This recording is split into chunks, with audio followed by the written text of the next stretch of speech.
All right. Hello, everyone. We'll just give a few seconds and then we will officially get this webinar started. So maybe 30 seconds to give people a bit of time to join, and then we will get started. All right. I say we go. So again, hi, everyone. Thank you for joining us today to discuss the 2027 Code and International Standard Update process. My name is Karine, and I'm Head of Athlete Engagement at WADA. Our mission in athlete engagement is really to work with you, the athletes, the anti-doping community at large, as well as all WADA departments to develop better or new programs, tools, and services for athletes.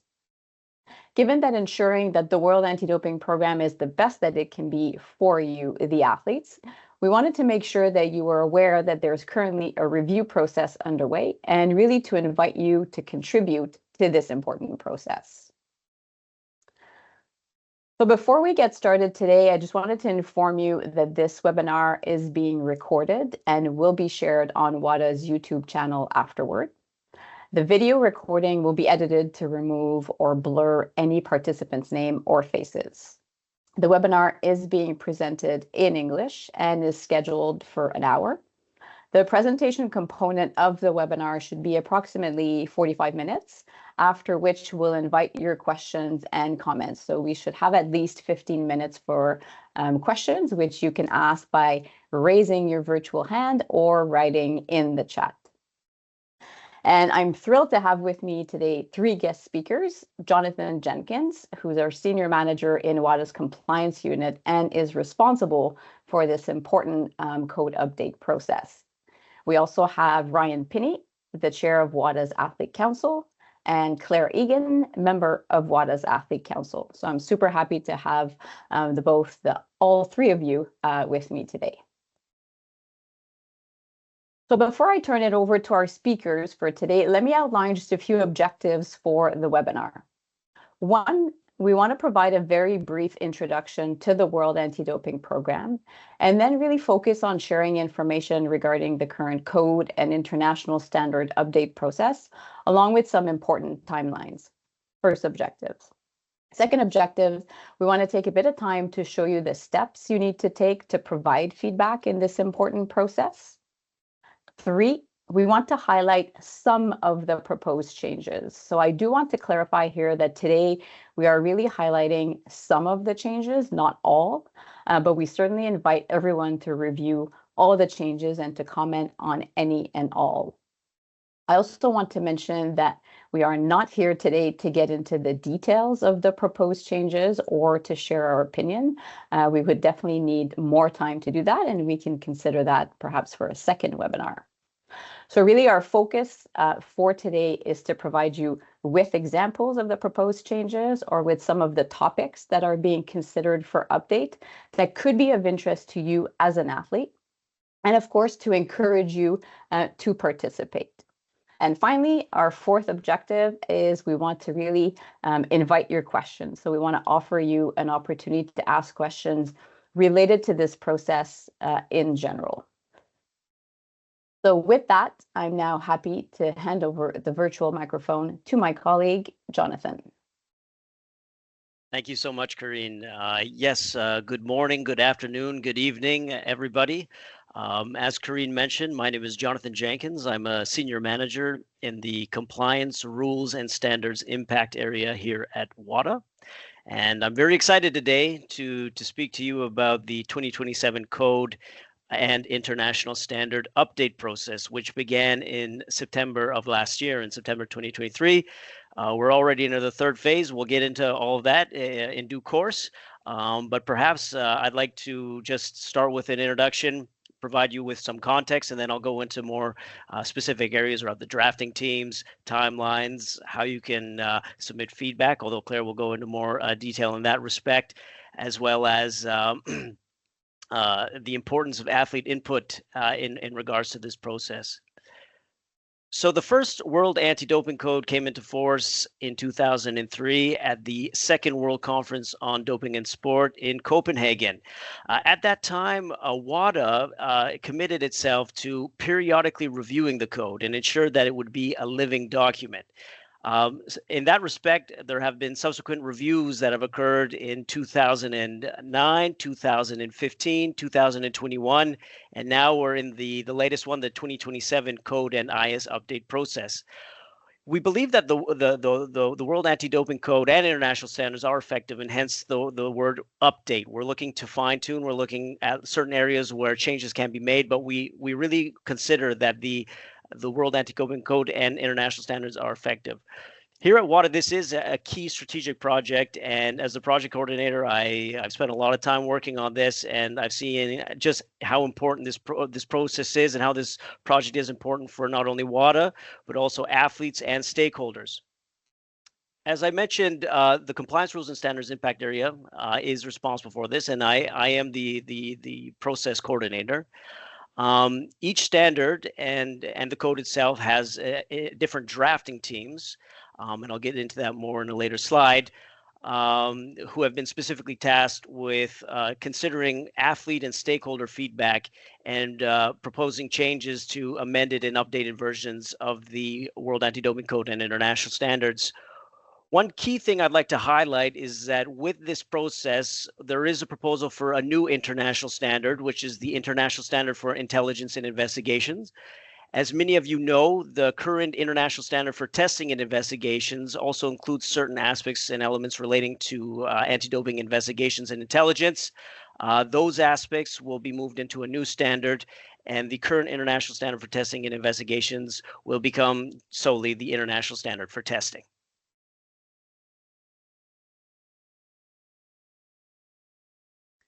So just to give you an idea, the World Anti-Doping Code is the core document which harmonizes anti-doping policy rules and regulations. If you read the World Anti-Doping Code at the beginning of the purpose and scope section, it actually divides different documents into three different levels. You have the first level, which is the code. Then you have a second level, which is the international standards and the technical documents, which form part of the international standards. And then at your third level, you also have models of best practice and guidelines. The guidelines that come to mind immediately is the International Standard for Results Management Guidelines, which provide specific guidelines, details in how to implement that international standard.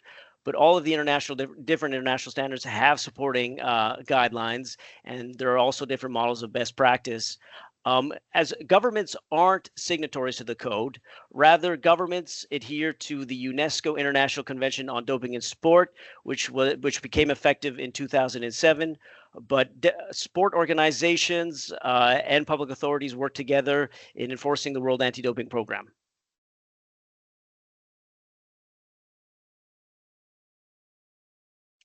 As I mentioned, there have been different drafting teams which have been constituted for the purpose of the 2027 Code and IS update process.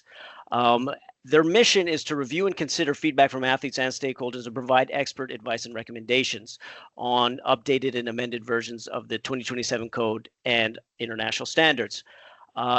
These drafting teams have been constituted or formed as formal working groups in line with WADA's governance statutes. And if you would like more information of their composition, the different members, you can visit the WADA website where you can find that information, including their terms of reference, which establish their principal objectives and key responsibilities. In terms of their actual composition, the members of these drafting teams come from different areas and they possess different expertise so that they're able to effectively consider, review, and provide expert recommendations as it concerns the proposed amendments to the 2027 Code and international standards. As I mentioned, this process began in September 2023. At that time, the different drafting teams published concept papers where they asked athletes and stakeholders to consider certain ideas that they were considering to be included in amended versions of the 2027 Code and international standards. Those concept papers were published in September, and stakeholders and athletes had until December 2023 to provide comments on those concept papers. Following the receipt of those comments from athletes and stakeholders, this culminated in the first drafting phase, where the drafting teams looked and analyzed at the comments which were being left in regards to the concepts that were raised, and they used that as a solid base or foundation in order to begin their own drafting work. And that drafting phase was from January to April, and in May of this year, the first proposed amended drafts of the 2027 Code and International Standards were published. They are accessible on WADA Connect, which I will get to further, and Claire will as well, which can be accessed. You'll notice that there'll be summary of major changes, which is a document which explores some of the major changes that are being proposed by the drafting teams as it relates to the code or their international standard. And there are also clean and redline versions, so you can easily access and have an idea of where the main changes are being proposed to the code and the different international standards. Currently, we are in the third phase, which is the stakeholder consultation phase, which will run until Friday, October 11th. And during this phase, it's quite an elongated phase to take into consideration the 2024 Paris Olympic and Paralympic Games. And we wanted to ensure that sufficient time was given to athletes and stakeholders in order to consider the proposed changes and to propose or basically propose suggestions or make comments to those documents itself. So there's still some time. We're in July right now, but there is still some time to read those documents, understand the changes that are being proposed, and to provide your comments through WADA Connect. As I will speak to later, it's fundamental that athletes are involved in this process and provide their voice, since these policies are directly applicable to them and these rules and regulations. So it's very important in that respect.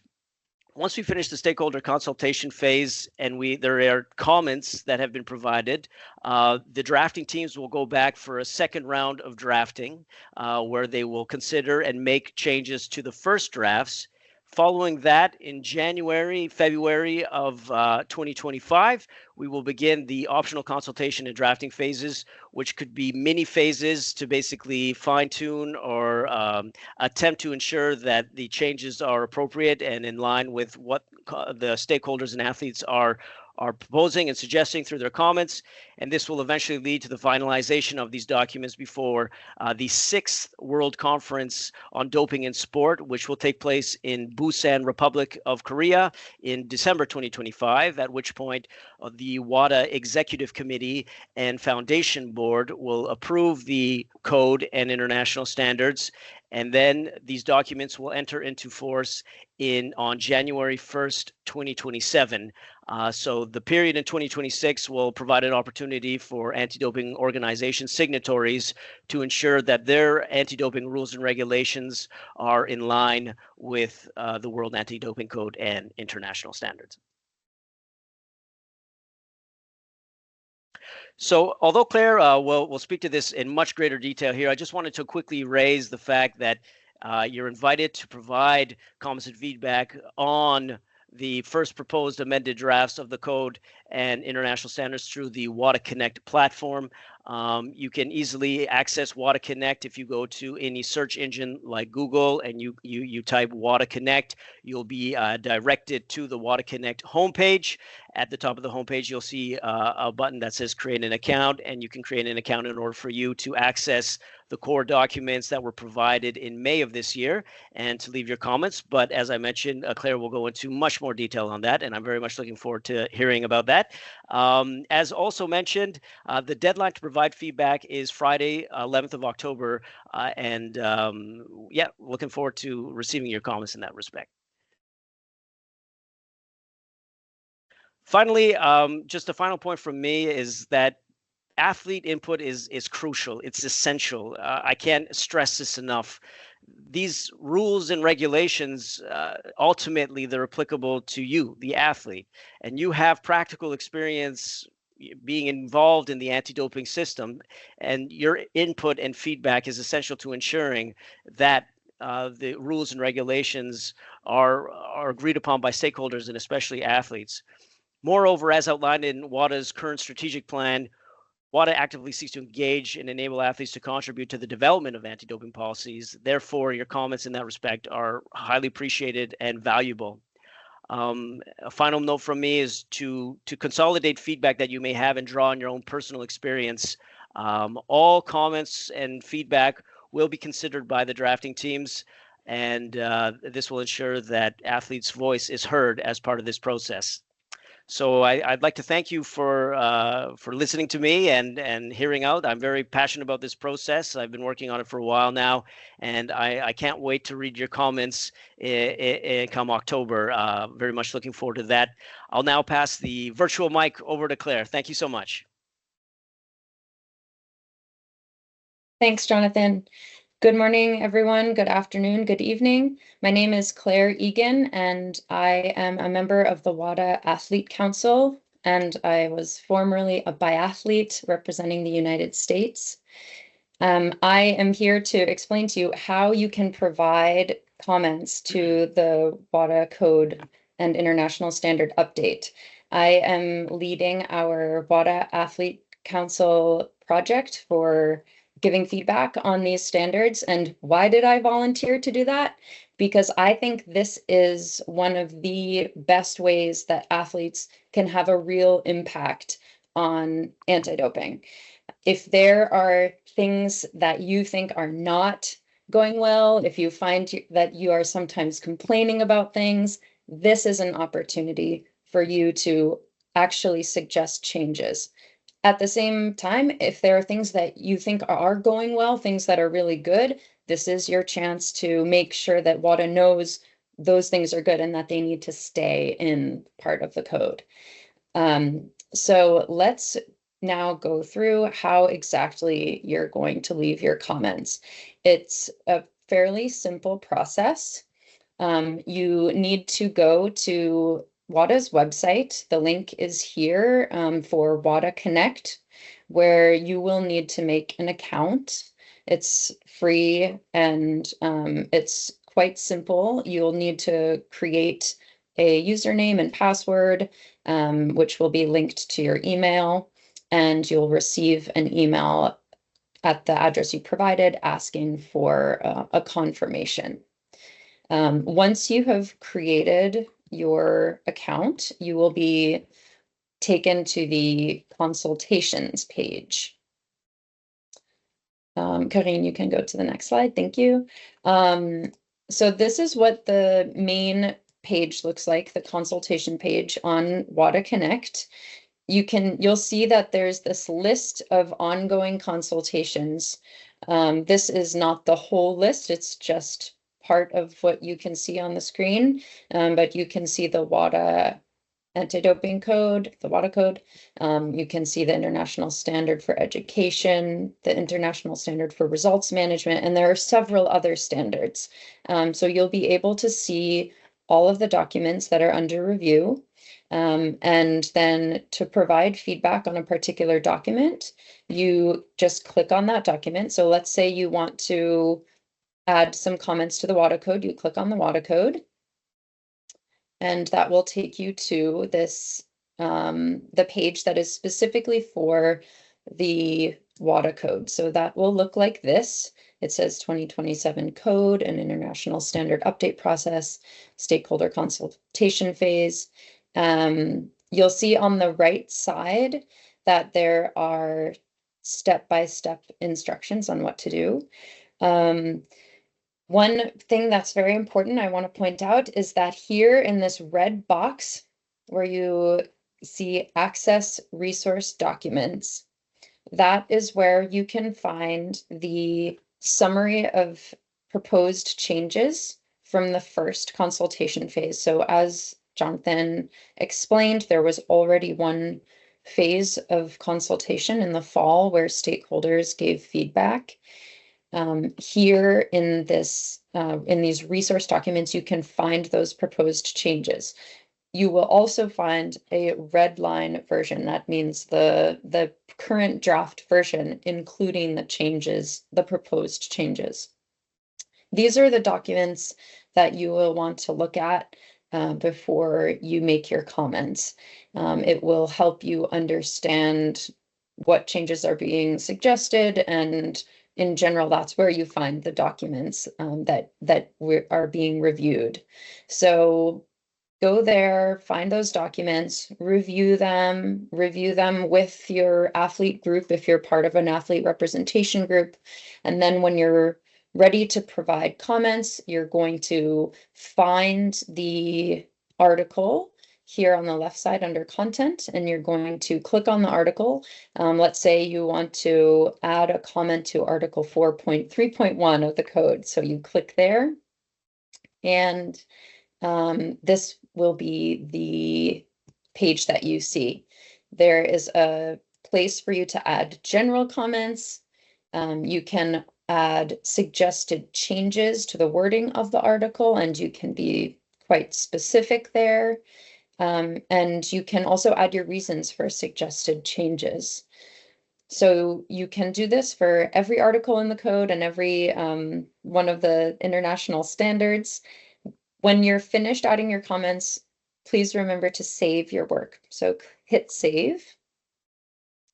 And finally, when you're done, you will see this "I'm done, submit my comments" button. That's quite simple.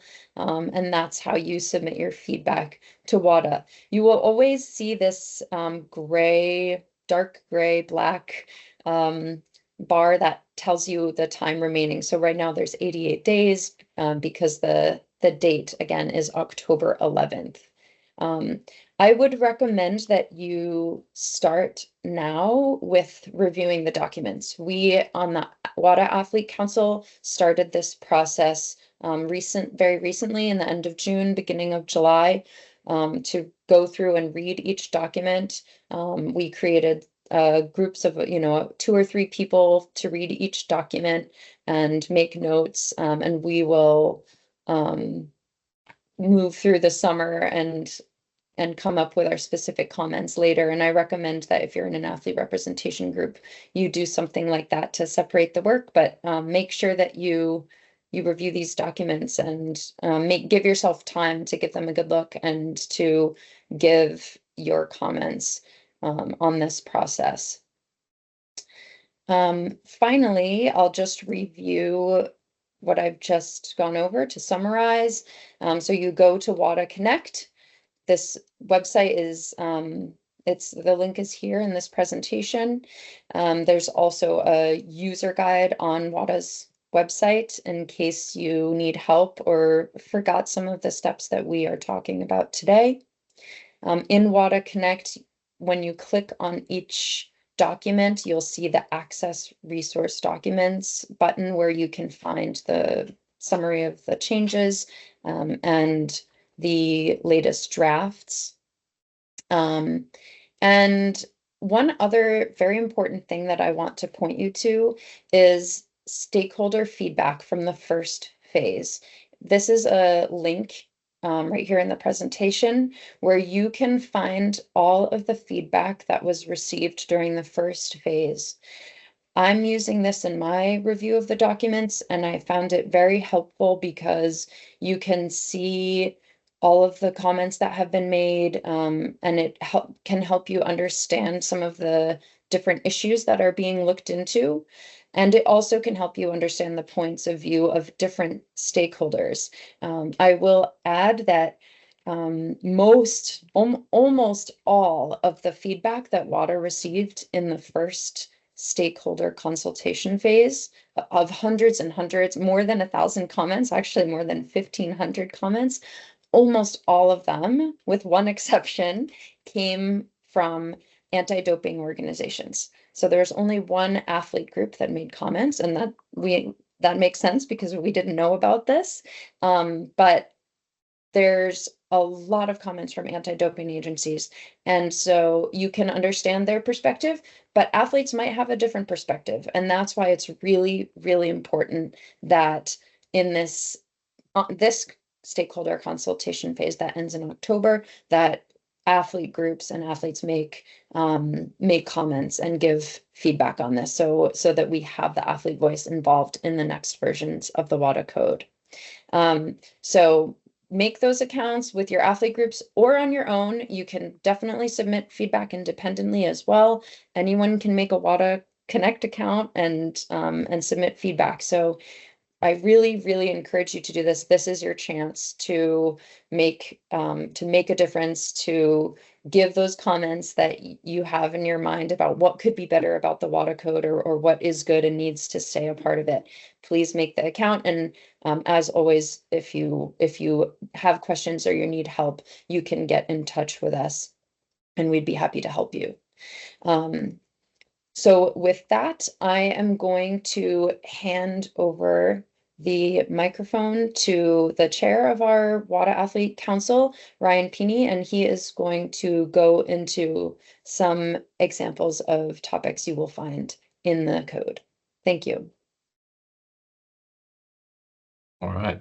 Thank you very much, Claire. That was great, and I echo Claire's comments as well. I think this is a really great opportunity for athletes to have their voice aired, and any issues you have with the anti-doping system, this is a great place to do it. But thank you also to Jonathan and Corinne for the start there.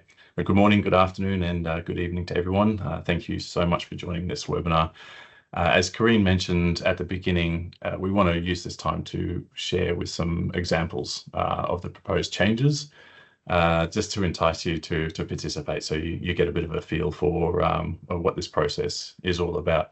The goal of the next few slides is really not to review the proposed changes to an extent, or we encourage you to do so, but this is just some of the highlights in these examples. So while we will share these examples for each of the standards and the code, we don't want to go into the details of the changes or the rationale or the AC's Athlete Council's opinion on it. So really just to highlight, these are examples of important topics and what the Athlete Council had initially reviewed, but they're not the only ones here. And I also just want to highlight as well, these are taken from the first stakeholder engagement. As Claire mentioned, the Athlete Council is also going through this stage of reviewing the first stakeholder consultation phase. So really the goal of this today and these examples is to raise awareness and enable athletes to be able to contribute. So if we move on to the first example there, Corinne, thank you. This is on the World Anti-Doping Code itself and the proposed changes. So there's many more, and again, I'll encourage you to read through them at your own leisure. There's quite a few of them, but some of these might be of interest to you. So these are, for example, changes of the length of sanctions for different types of violations, and these are based on whether the violation was reckless as opposed to intentional, and whether the athlete can establish how the prohibited substance entered their body. New details and a new article about the possible reduction in sanctions in exchange of anti-doping information, that is substantial assistance and valuable information, as an example. The proposal to remove the requirement of public disclosure for violations of no fault or negligence, the broader definition of contaminated sources as well. So as mentioned, there are many more of these changes, and since the international standards flow from the code, if you only have limited time, we encourage you to review the summary of changes for the code and provide feedback to these changes. Thank you, Corinne. On to the next one. The international standards for testing, which is the IST. There are several new proposed changes related to the whereabouts information, addressing both what the athlete has to do and to submit, but also what the anti-doping organizations need to do. So in terms of the requirements for athletes specifically, some examples are in the registered testing pool, the RTP, and the testing pool, the TP. The athlete to submit information on the 15th of the month before the quarter, instead of on the first day of the quarter. The RTP and TP athletes to submit a passport type photo in their ADAMS profile. RTP athletes to submit names and address of their training location, as well as general timeframes. TP athletes must submit information in the ADAMS. The ISD also proposes some clarifications regarding the identification requirements for sample collection personnel in order to harmonise what is done in the field and what must be shown to athletes when they are selected for testing. There are slight modifications to the sample collection procedure that have been proposed to ensure that the needs of transgender and gender diverse athletes are considered. Thank you, Corinne. The International Standard for Results Management. As noted earlier, since the code is the overarching document and the international standards flow from the code, there are several changes proposed in the standards, such as this one, that reflect the proposed changes made to the code. So just to outline some of those there, changes to the notification process, clarification regarding the rules governing provisional suspensions, changes to the hearing process, and changes to the results management process for whereabouts failures. So these are some of those. I'm going to hand it over back to Claire to go over some of the other topics. Thanks, Ryan. So in the standard for international standard for education, there is a proposal for a significant expansion of the education pool. The education pool is the list of athletes and support personnel who are subject to education requirements. There are specifications about training and certification of educators and the importance of having qualified educators. There are clarifications about the education responsibilities of signatories in line with the athlete pathway and athlete stages of development and the cooperation between signatories. And that is a kind of complicated way of saying it's which organizations are responsible for which kinds of education. Let's go on to the next standard. Thanks, Corinne. The International Standard for Therapeutic Use Exemptions. If you have any experience with the TUE system with therapeutic use exemptions, I really strongly suggest that you read the International Standard for TUEs and that you provide feedback. This is really important because this directly impacts athletes, and we really need athlete feedback on this, especially athletes who have been through the TUE system. So there's in this standard, there's a proposal for the expansion of criteria for retroactive TUEs. There is a restructuring of the key criteria to grant a TUE, including a proposal to remove the requirement to show that there was no permitted substance or methods that could have been used alternatively. There's updates to the TUE application process, and there's a consideration of sanction flexibility and anti-doping rule violations where an athlete does fulfill the criteria to get a TUE, but didn't fulfill the criteria to get a retroactive TUE. I have reviewed this document and I think it's really complicated, and that's why I am really strongly encouraging athletes who have been through this to give your feedback. The next standard is the standard for intelligence and investigations.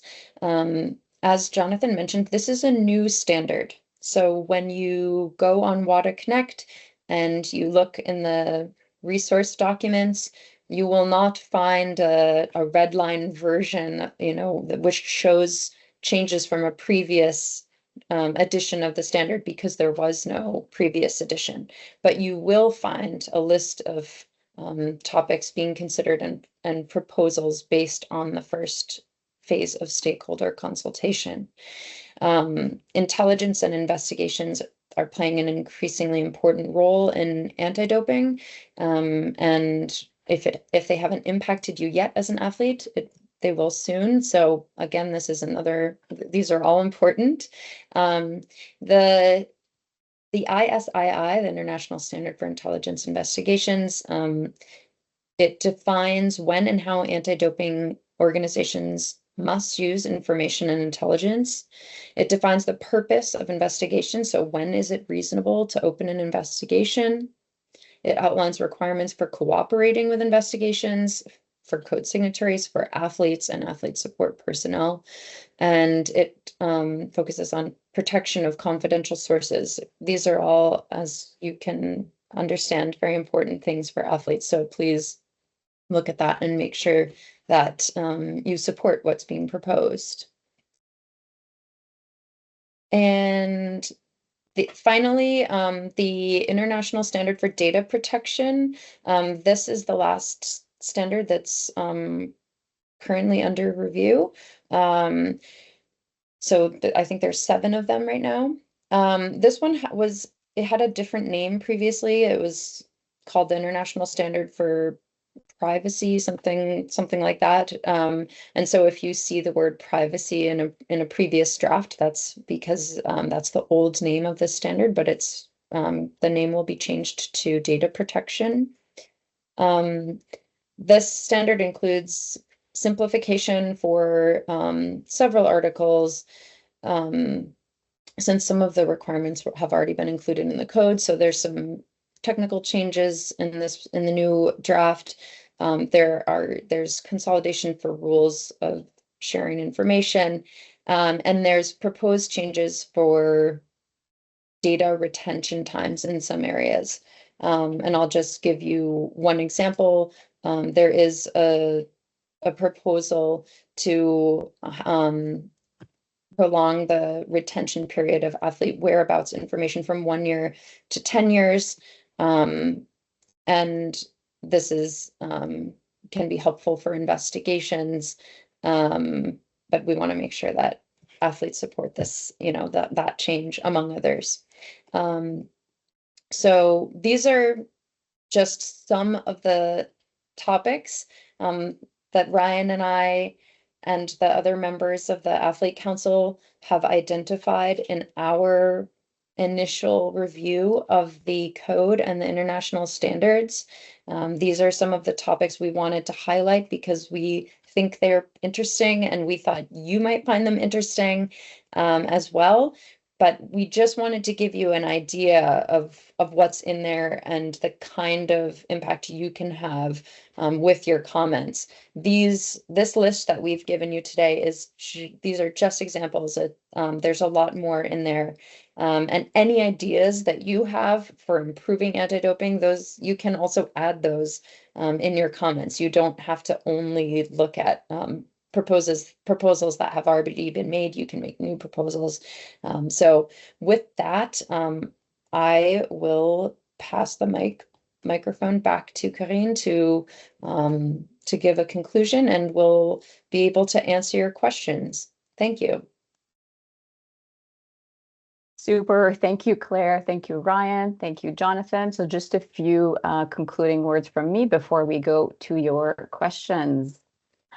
So really, just to conclude, I just wanted to reiterate again, and I think hopefully you heard that message throughout, but this process is a super important process. These rules, these processes apply to you as an athlete. So it is crucial for us to hear your feedback, your thoughts on the code, on these standards.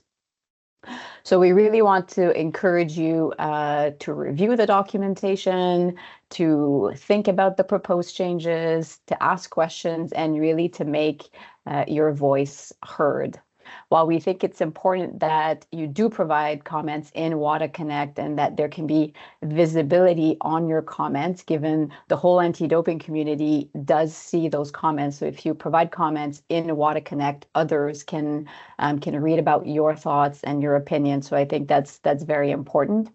If for some reason you're not able to do that, we certainly encourage you to share your feedback at a minimum with your national anti-doping organization or your international federation.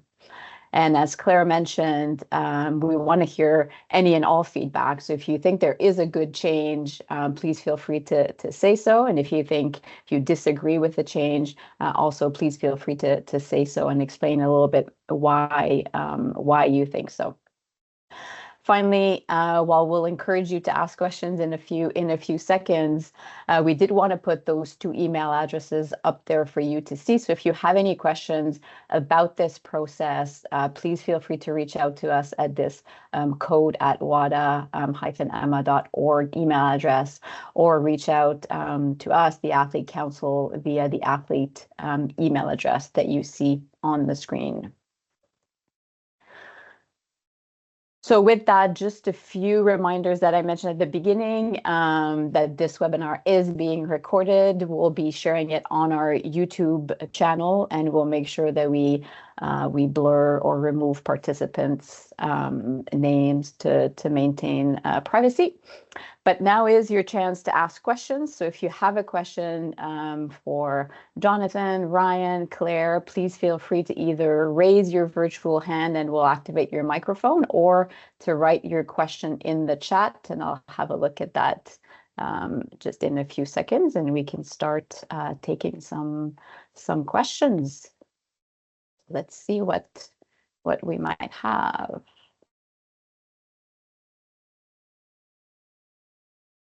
I see that some of the questions in the chat have already been answered, so that's great. So any questions, do not be shy. Raise your virtual hand or put it in the chat. Otherwise, we will really think that everything was extra clear on this webinar today.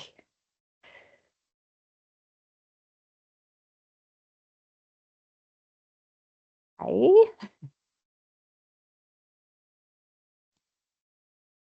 I will just add something while we're waiting Please for go ahead, yeah. questions. And Ryan mentioned this, but I just want to reiterate it, to repeat it. We, as a WADA Athlete Council, have reviewed the code and the standards, and everything, all of the standards really start with the code. So we would encourage you to start there and focus your efforts there. That's really the central document. So I know that there's a long list of documents, and that can be overwhelming, and that's why I want to just give that suggestion that you focus on the WADA code and start there, and then see where your exploration leads you. Great, thanks, Claire. I see we have maybe a couple of questions in the chat now. I see 8 consultations, maybe 8 documents. Do I need to submit all of them? Maybe Jonathan or Claire, and maybe I'll start, and you guys can, or you both can jump in. I assume you mean the documents, so you'd be referring to the code and the international standards. And I think we would say, while we invite comments on any and all of them, there's no requirements to provide comments on all of those. Yeah, I would just say, thanks, Corinne. I would just say, no, there's no requirement to submit comments on each of the international standards of the code. If you have any specific comments that you'd like to leave, then you'd be invited to do so. I would also add as well that if you're in agreement too, that's also very important information for us to have, that if you agree with proposed changes, it's as easy to go in and say, I agree with this change, so that we know that you are in agreement. So it doesn't necessarily need to be long comments. It can be sufficient just to acknowledge and affirm that you agree with a given proposed change.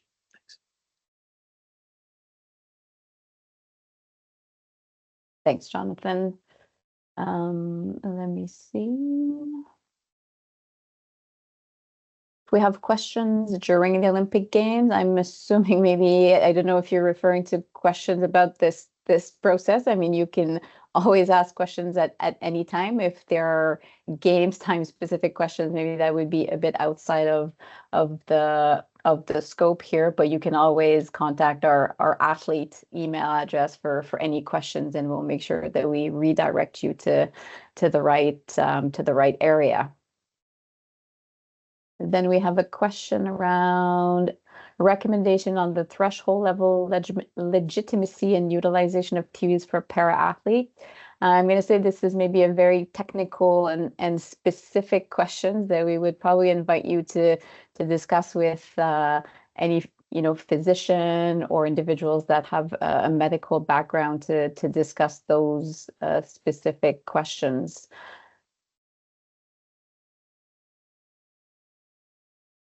Karine, Claire, if I would you may, like to? Yep. yeah, just I think this question may be asking if in the documents there are proposals for recommendations on threshold levels and legitimacy, and TUEs in particular for para-athletes. And I don't remember off the top of my head. So what I would recommend is that if you have an opinion on that, and if you have questions on that, please go into WADA Connect and find that international standard for TUEs and review it and make sure that whatever opinions that you have on this topic are heard in this feedback phase.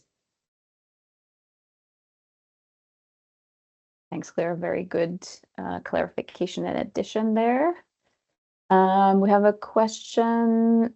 Will all coaches have to be certified about the anti-doping rules? Perhaps we're talking here about education. I mean, as best as possible, we want everyone to be educated and informed. Maybe this is related to one of the changes that Claire mentioned around the international standard for education, where the education pool or individuals that need to be captured in that pool will be expanded.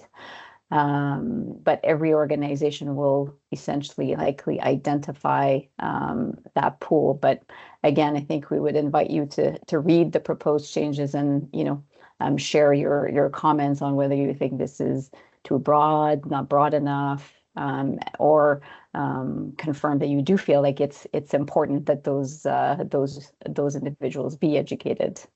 Claire, do you want to add anything? Yeah, I will say that I think basically that the answer to the question loosely is yes, that the proposal in the standard for education includes a quite broad expansion of the education requirements. And so as Karine said, please go and check in WADA Connect the standard for education, read about that, the education pool, and give your comments on whether you think it is broad enough or too narrow or whatever your views are. Make sure that we have those in this feedback phase. Thank you. We have a virtual hand raised. Toby, thanks for joining the webinar. That's a bit later for you. Let me activate your microphone and the floor will be yours. So just give it 1 second. Now you should be able to unmute yourself and ask your question or share your comments. Go for it, Toby. So can you hear me, Karine? Yes, we can hear you. Perfect. Hey, let me start off. My name's Toby Steele. I'm the chairperson of the Athlete Commission for what was up until recently known as Drug-Free Sport New Zealand, but it's just recently changed to the Sport Integrity Commission of New Zealand. Let me start, please, by thanking everybody, WADA, and the team here for providing this webinar. I agree and appreciate how important it is that the likes of the code and the international frameworks are well set up to ensure that anti-doping is delivered in the way that it needs to be and is fit for purpose for athletes in particular. So thank you for enabling or empowering us to be able to contribute to this process, to this webinar. My question is around the process of giving feedback. So I think about the athletes that my AC serves, and many of those athletes will not be familiar with the articles of the code or international standards. And given the nature of the documents, would likely find it difficult or daunting trying to understand them. So even though they do want to give feedback, they're likely unsure what article that feedback may apply to. And I'm wondering if perhaps the rate of feedback in the first phase suggests that this dynamic may be shared by athletes of other groups internationally. So the athletes, when I again thinking about the athletes I serve, when I think about what they do know, it's likely that they'll appreciate the concept that they want to give feedback on. I imagine because of an instance where the code or the international standards has been applied, whether to them or someone that they know or someone that they're aware of, and the outcomes of the code or international standards application in that instance has brought about outcomes that they believe that they need to be reviewed or perhaps changed, and therefore that is what they want to give feedback on, more so the concept around it. So with the utmost respect for Jonathan and his team in facilitating this process, which I imagine is designed for all stakeholders and obviously is working really well for anti-doping stakeholders, okay, based on the rate of feedback that you got. I wonder if WADA would consider perhaps a slightly different process of how athletes could give feedback that doesn't necessarily require knowledge of the articles of the documents.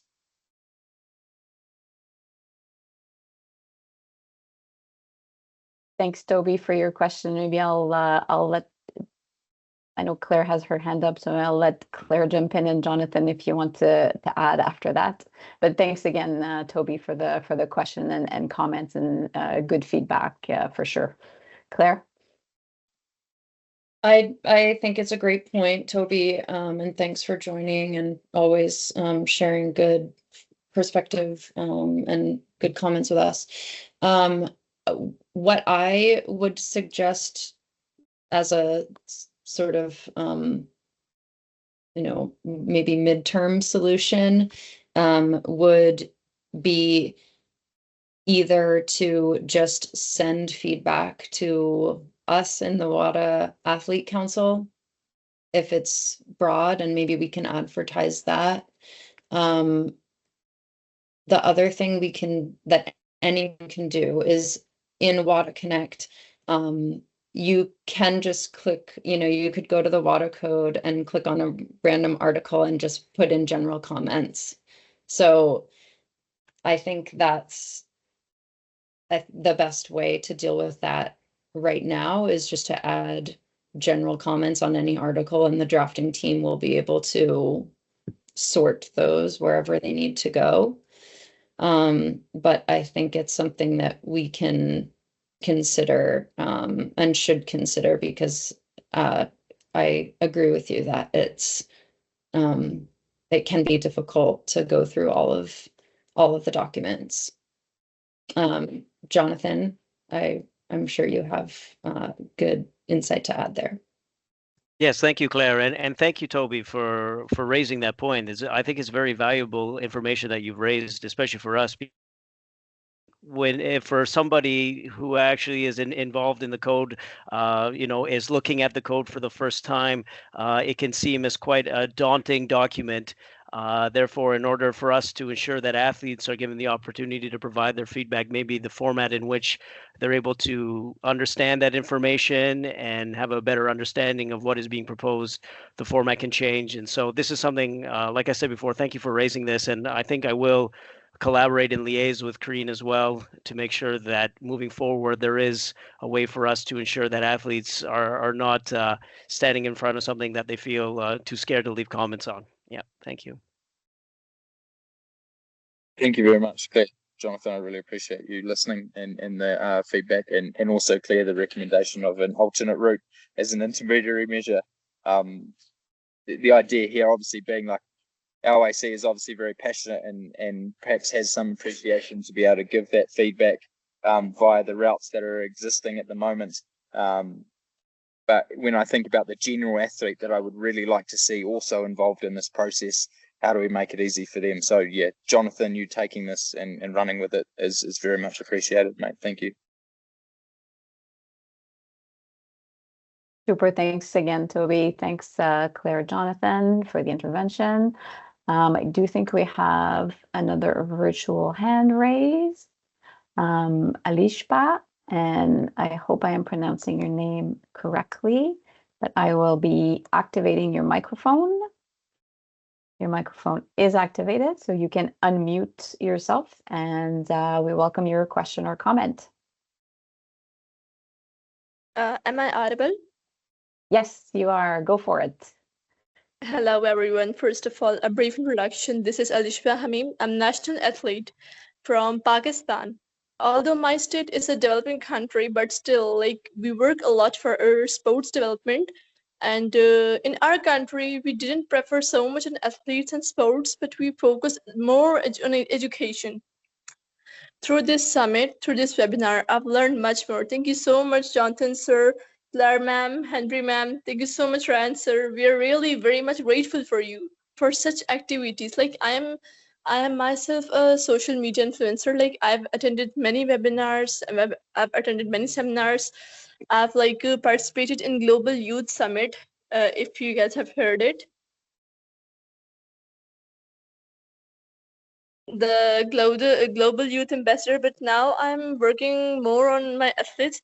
So I just want you guys to do such more webinars. Ma'am, actually my question is that how effective does the program applies for shooting athletes?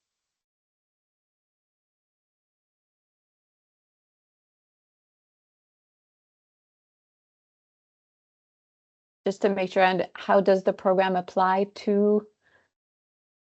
For shooting athletes. For shooting athletes? Yes. As a shooting athlete, if you fall under the International Shooting Federation, which is a code signatory, all the code and the international standards certainly apply to shooting athletes at the national and international level. And in terms of this process in particular, we certainly want feedback, comments from any athletes from as many sports and different levels as possible. I agree. Okay, ma'am. Thank you so much. It was so nice. Great. Thank you so much for your question and comment. I will maybe give it a few more seconds. We are close to the end of the webinar. I do not see any more hand raises or chats, but I will turn it over to Claire. There was one question in here that said, out of 1,500 comments, feedbacks, if only one came from an athlete, this raises the question of why the athlete participation was so low. Were there challenges in informing or educating athletes, and barriers, etc. I think, first of all, that the major reason why there was not athlete feedback in the first phase was because we did not make a specific advertisement and publicity of this process to athletes. I mean, the process was publicized to national anti-doping organizations, etc. But we didn't make this push for athlete feedback, but that's why we're doing it now, because we really want to make sure that we do have athlete feedback in this process. So we didn't miss our chance. We still have the same opportunity to give feedback. We didn't advertise it before, and that's why we're doing it now. So we're focusing now with this webinar to promote this opportunity to athletes in hope that we get lots of athlete feedback before October 11th. So that's one reason. Were there challenges and barriers? I think that relates to Toby's point, perhaps, about the difficulty of these long documents in English, and the sort of level of complexity of the process. And so that is something that I think we need to look into. But in the meantime, if you have general feedback about the code and you're not sure where to put it, please just email us. You have this email address in the presentation. I think Karine helped me out, but I think it's athlete@wada-ama.org. Correct. So you have this athlete address. You can send us an email, and we can help you either find the place to put your comments, or we can incorporate it into our own WADA Athlete Council feedback.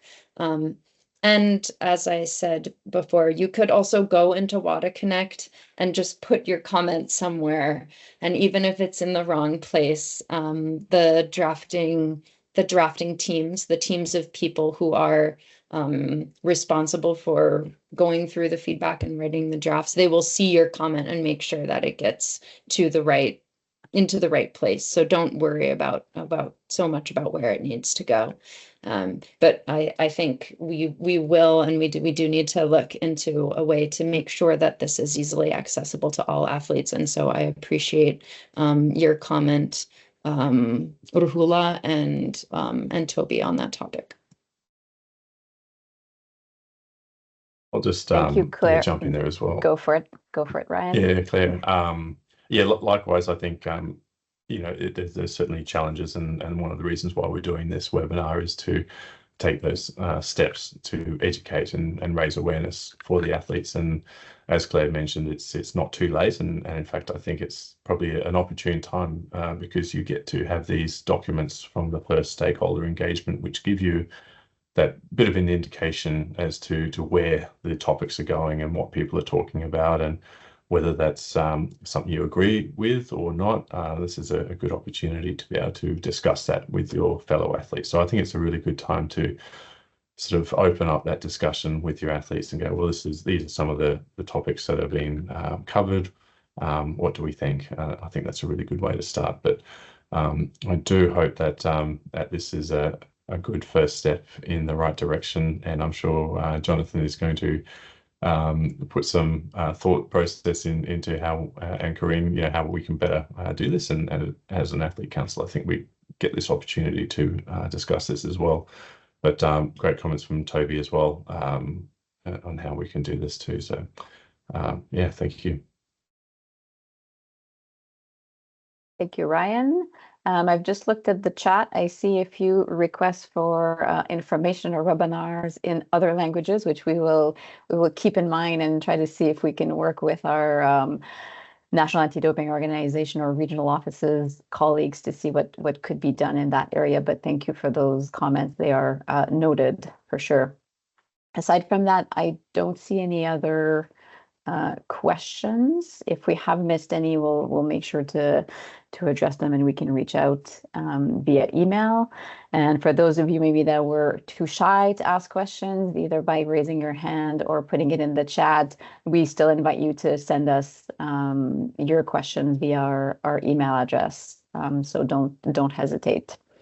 And on that then, I will conclude the webinar really by thanking you all for joining us this morning. We really appreciate your participation. We had close to 200 individuals signed into this webinar, so we really appreciate it.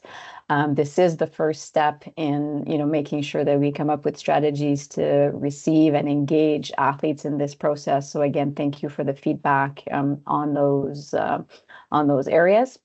And really, I want to thank Jonathan, Claire, and Ryan really for leading this webinar. So I really appreciate your participation, your insight, and your guidance. And I'm sure we'll continue to work together in this important process. So thank you to the three of you.